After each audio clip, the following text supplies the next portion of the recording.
15,000 დიდოელიგი საქართველოს შემადგენლობაში შესვლას ითხოვს. ამ განცხადებას კი პარლამენტში უკვე განიხილავენ. დიდოელები აცხადებენ, რომ რუსეთის ფედერაციაში მათი უფლებები ილახება. ერთიანი კავკასიის იდეა, რომელზეც საქართველოს პრეზიდენტმა გაეროს ტრიბუნიდან ისაუბრა და მოსკოვში მიმდინარე არეულობა. რა კავშირი აქვს ამ მოვლენებს დიდოელების მიმართვასთან? დეტალებით თიკა ანტღულაძე.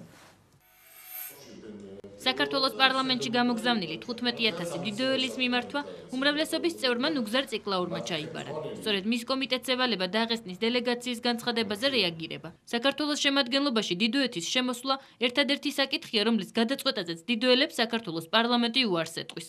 ნუგზარ ციკლაურის თქმით, რუსეთის ფედერაციის შემადგენლობაში მყოფი დაღესტანის საზღვრების გადახედვა დღის წესრიგში არც დადგება. რუსეთისგან ამ ეთნიკური ჯგუფისთვის შექმნილი პრობლემების მოგვარებაში კი საქართველო აქტიურ ქმედებებს მიმართავს. საუბარი არის იმ მძიმე ვითარებაზე, რომელიც ამ ხალხის წინაშე არის ახლა. საუბარია იმაზე, რომ მათ არ აქვთ უფლება თავიანთი ეროვნების დაფიქსირების, მათ არ აქვთ უფლება მშობლიურ ენაზე განათლების მიღების. იმის გამო, რომ მოსკოვში დღეს აგრესიული ნაციონალიზმით შეპყრობილი ადამიანები მართავენ ვითარებას და ქვეყანას, ჩვენ ვერ დავკარგავთ ასწლოვან, საუკუნოვან ურთიერთობებს. ქართული ხალხი შეეცდება ყველანაირად, რომ ევროპული გზა, რომელსაც თვით საქართველოს დაადგა და ევროპული ფასეულობები, რომელიც ჩვენთვის არის ძვირფასი, ამ ხალხებისთვისაც ხელმისაწვდომი გახდეს. ერთიანი კავკასიის იდეა მართველი გუნდის თქმით, მას შემდეგ გახდა აქტუალური, რაც მიხეილ სააკაშვილმა ამის შესახებ გაეროს ტრიბუნიდან ისაუბრა.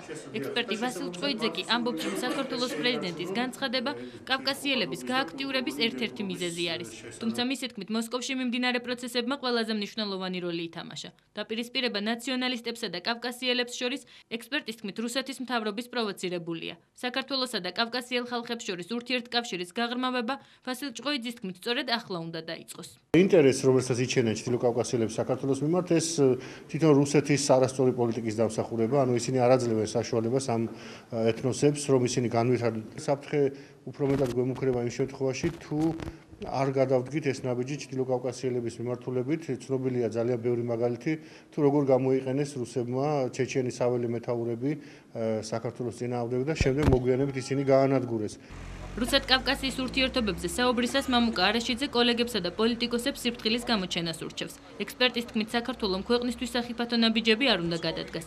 მამუკა არაშიძის აზრით, დიდოელებისთვის მხოლოდ სოციალურ-კულტურული დახმარების გაწევაა შესაძლებელი. დანარჩენ საკითხებზე პოლიტიკური განცხადების გაკეთება კი მისი თქმით რისკებს შეიცავს. ეს არის ერთი თემის განცხადება და პოზიცია.